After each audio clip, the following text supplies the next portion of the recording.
नबी बख्श साहब का मुख्तसरन थोड़ो आख़िर में नबी साहब जी सगीर खान जी मां पुछो तो भाई ही जेके 3,30,000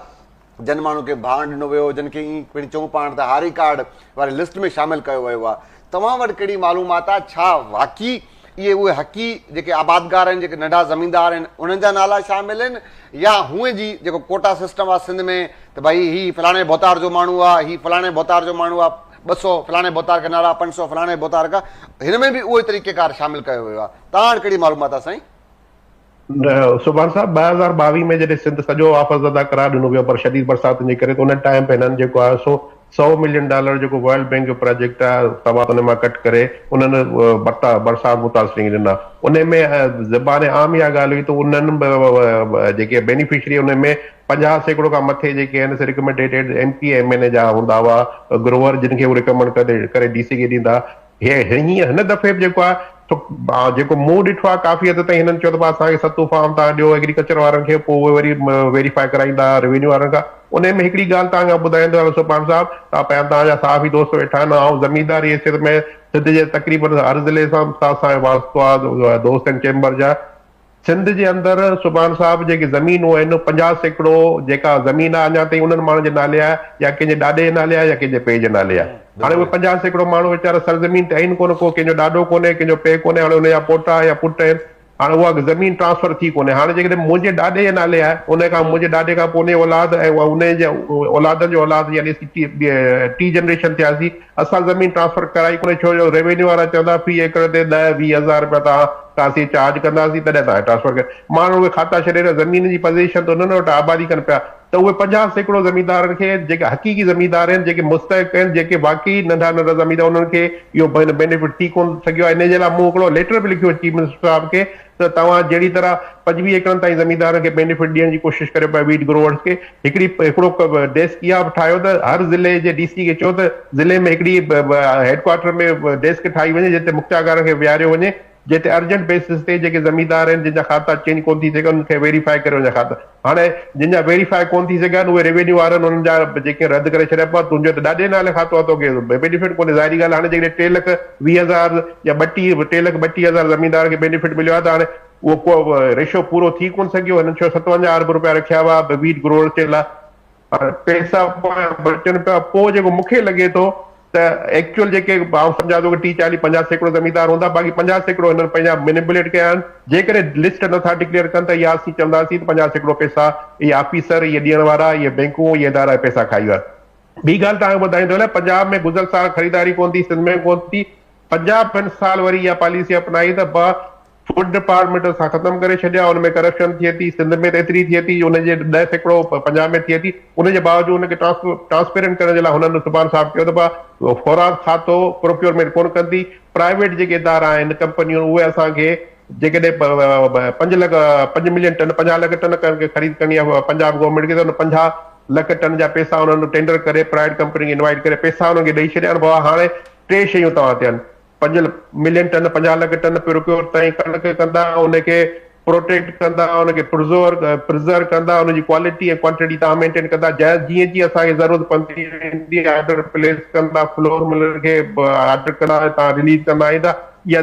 जॾहिं सिंध में जॾहिं प्राइवेट कंपनी घुरायो त हुननि जॾहिं हिननि जा गोदाम ॾिठा ऐं ऑफिसरनि जा रवाया ॾिठा हुननि चयो त असांखे छा मिलंदो हुन चयो असांखे हिते कमी कोन्हे करिणो जेके कराची जा हुआ या हैदराबाद जा हुआ या पंजाब खां जेके आया त पंजाब में सॼो ई थी विया सिंध में जेको हुननि हथ मथे खणी छॾियो असां न कणक ख़रीद कंदासीं न ई गवर्नमेंट जी पॉलिसी खे जेको आहे सो अप्लाई कंदासीं छो जो हिकिड़े पहिरें नंबर ते तव्हां जेके गोदाम आहिनि उहे सभु जा सभु डैमेज थिया पिया आहिनि जिन में कणक त छा पर हुन में जेको आहे वारी ऐं मिटी ऐं रेती रखण जी बि जेको आहे गुंजाइश कोन्हे एॾा गंदा ऐं जेके ख़राब थिया पिया आहिनि उहे हुनजी जेको आहे बरसाति खां हुनजी प्रोटेक्शन कोन्हे उन खां पहिरीं असांखे गोदाम ठाहे ॾियो पोइ 2 नंबर ते हुननि चयो तव्हां जेको स्टाफ आहे उनखे असीं रिप्लेस कंदासीं असीं तव्हांजो स्टाफ कोन रखंदासीं इन ते हुननि चयो स्टाफ इहो तव्हांखे सुपरवाइज़ कंदो हाणे जीअं जहिड़ी तरह सगीर साहब ॻाल्हि कई तव्हां बि ॻाल्हि कई नोटिफिकेशन में इहो बि लिखियलु आहे त उन्हनि ऑफिसरनि खे पोस्ट कोन ॾिनी वेंदी वीट प्रोक्योरमेंट सेंटर जेके आहिनि WPC ते जिन ते करप्शन चार्जिस आहिनि तव्हांखे हिकिड़ी ऑफ दी रिकॉर्ड ॻाल्हि ॿुधायां नालो हुन ऑफिसर जो कोन थो खणा अॼु खां 6 साल पहिरीं हिकिड़ो सेक्रेटरी साहब फूड जो थियो हिकु असांजी मीटिंग थी हैदराबाद में कमिश्नर ऑफिस में, मूं हुनखे चयो मुंहिंजो साईं इलाही कंप्लेनूं आहिनि ऑफिसरनि जूं बीट जेके इंस्पेक्टर फूड इंस्पेक्टर या असिस्टेंट डायरेक्टर उन्हनि जिन ते करप्शन जा चार्जिस आहिनि उन्हनि खे तव्हां पोस्ट न करे उन्हनि खे हटायो। त हुन ऑफ द रिकॉर्ड सेक्रेटरी साहब ॻाल्हि कई इलाही माण्हुनि जे मजमे में, त बाबा जेकॾहिं असीं हटाईंदासीं ऐं मुंहिंजी पोस्टिंग फुड पाण पहिरियों दफ़ो थी आहे, जेकॾहिं इन्हनि ऑफिसरनि खे हटाईंदासीं त सिंध जे खुराक खाते में को ऑफिसर कोन को अहिड़ो न हूंदो जंहिं पंहिंजा हथ साफ़ न कया हूंदा। बिल्कुलु ईअं आहे,